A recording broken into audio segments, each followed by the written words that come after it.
This is Ryan from Municipal Waste, and you're watching Hive magazine. First of all, how are you doing? I'm great. Yeah. Already played. Got nothing to lose now.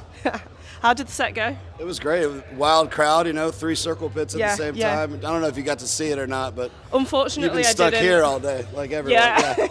So I have to tell you about it. Please How do. great it was. Well, the crowd was great. Yeah. The band, this is what we do every day, but the crowd really brought it today. The Opus stage as well, It's incredible. the perfect one for us. So deserved. You had so much room as well, I bet. It was Just give actually it your all. cooler up there. It's been hot all day, but Was it was like it? the stage had a nice draft. Oh, that's crazy. Yeah. I've heard the opposite. Yeah, from usually some it people. is. Yeah. Obviously, you guys have got over 2 decades? Yeah, 25 under your years. beat? We just celebrated our Crazy. 25th anniversary. We just had back home, yeah. How do you approach building a set list with that many hot tracks?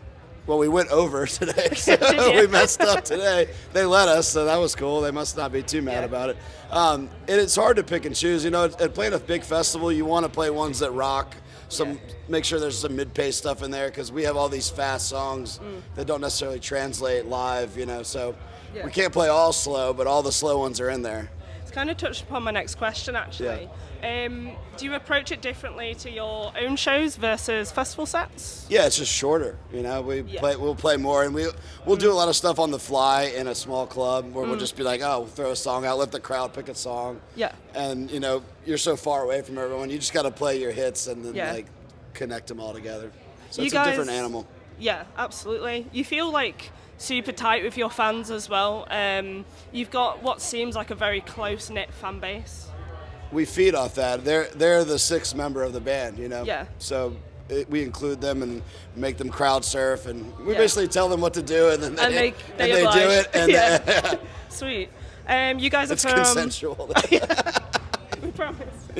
You guys are from Virginia, right? Oh yeah, Richmond. Yeah. Richmond. Were there any places in the early days of the band that, whether it be a music venue, record store, little festival, that really helped you feel supported back in those days? Yeah, well, we used to play houses. Speaking of support, we played a burned down house where the ceiling was caving in, and there was no support. We used to just pull a generator and play a lot of. We come from DIY, hardcore and punk mentality. So a lot of I put on shows. Our singer Tony put on shows. We all come from that. So that's where we really cut our teeth, and then taking that into a bigger setting was a challenge almost for us. Because there's this, you play this huge festival, there's a disconnect. So that's why we do crowd surfing contests and stuff to keep the audience included with us, I think that's a huge reason as well why your fans are so. Because we're talking to them. Yeah. We're not just running through banter that's rehearsed. Yeah. We're making it up as we go, and we're having a conversation. It's a give and take with the audience, But the genuinity is just so organic in everything that you do. Whether that's writing music, playing live. Thank you. And you can really feel that, and I think the fan, like you say. You'll see through it if it's not. I mean, Yeah. I'm not naming any names, but when it's rehearsed and they're going through the motions. And that's when you should just quit. Absolutely. Or they're probably making enough money that they don't want to quit. We're More than us, man. Obviously, you've got a tour coming up with Cannibal Corpse. Oh yeah, back in the God. back in the States. We did it over here. They liked it so much they asked us back in the States. So we just get along really well with the band. Yeah. And it's a cool mix of death metal and speed metal. So Yeah. Sweet. all the metals. Are you excited? Yeah, just to see my friends, And touring the States is easy, and it's fun to do with friends. Are there any cities that you're revisiting on that tour that you're looking forward to? It's a lot of smaller cities. I think they call it, the industry calls it B market, but I think that's not a nice thing to say about someone's city, that you're B market. But I think they just did a big tour with Meshuggah and Carcass, so it has to be cities they didn't play. Yeah. So it's a lot of smaller towns and stuff, and usually those are some of the better shows because people are sometimes starved for a big concert like that. Yeah, sure. And your music will absolutely come alive in a more intimate setting, right? Yeah, we'll raise the dead with death metal and thrash metal. What's your favorite of your new material to play? I love the song Demoralizer because it's got kind of an Iron Maiden vibe, and when the crowd sings the riffs, it makes me That's happy. when you know, and that happens in the southern, Spain and Italy. They sing along. Really, and we don't those have a lot places. we don't have a lot of parts like that. So to hear the crowd do that, because I'm such a heavy metal fan, traditional heavy metal, and to hear the crowd sing the riff makes me feel like I'm up there with Iron Maiden or something. So it's just so infectious, so like hook laden. We got to squeeze it in. I mean, we have Yeah. fast parts all around it. So if you're going to sing, it's like you got to get it in. Would you say that crossover thrash and crossover metal has seen a bit of a surge in popularity at the moment, particularly bands like Power Trip, Pest Control?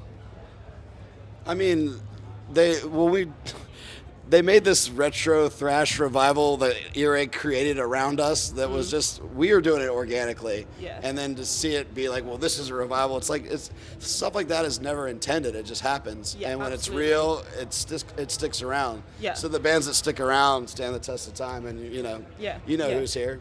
Yeah. What's one of your favorite artists that you've played with live? We just played with King Diamond, and that was great. And we're about to play with Maiden and Priest. Yeah. Judas Priest is my favorite band, and we're playing in Portugal. Same stage, so it's a full circle moment for me. Yeah. And I think you might have answered this next question, but what thrash bands are you, as a music fan, most excited to see still? I'm good friends with the Razor guys. It's cool to see them. Yeah. They got mad at me because I didn't sing Behind Bars with them. Sorry, Razor and Bob and Dave. They saw me at a show and I didn't come up and sing it, and I call it Canadian mad at me because they're such nice people. They got Canadian mad, like, buddy, why didn't you sing it? You know, I'm like, I just wanted to watch the show. You know, Yeah. it's not all about me. Still, after all this time, you guys inject so much high energy, just whizzing about on the stage. Like, how do you still do it? How do you keep it up? Well, I quit drinking, so that helps because we used to do it drunk, and it's a lot easier sober. Yeah, I'll tell you that. yeah. So we ain't getting any younger. You know. And what, in your opinion, what is the band's magnum opus release? Like our opus. Yeah. I mean, I still go back to Hazardous Mutation because it's like it was a record. We had something to prove. Our audience was like, oh, you know, you're going to a big label, whereas Earache was still an independent label. Yeah. But all the punk rockers were like, that's going to a big label, and we're like, we're gonna give you the most badass album, and Cool. we're still the same band. Sweet. So that was like a proving ground for me. Amazing. That was 20 years ago. Wow. Yeah. And just before we head off, have you got any like upcoming bands that you'd like to shout out? Yeah, I want to shout out my other band, Bats, coming here a week after this tour. We're playing Obscene Extreme at Inflamin' Metal Fest, so no rest for the wicked here. Sweet, yeah. Busy man. Yeah. But that's it from us. That was awesome. That's it. Thank you. Thank you so much.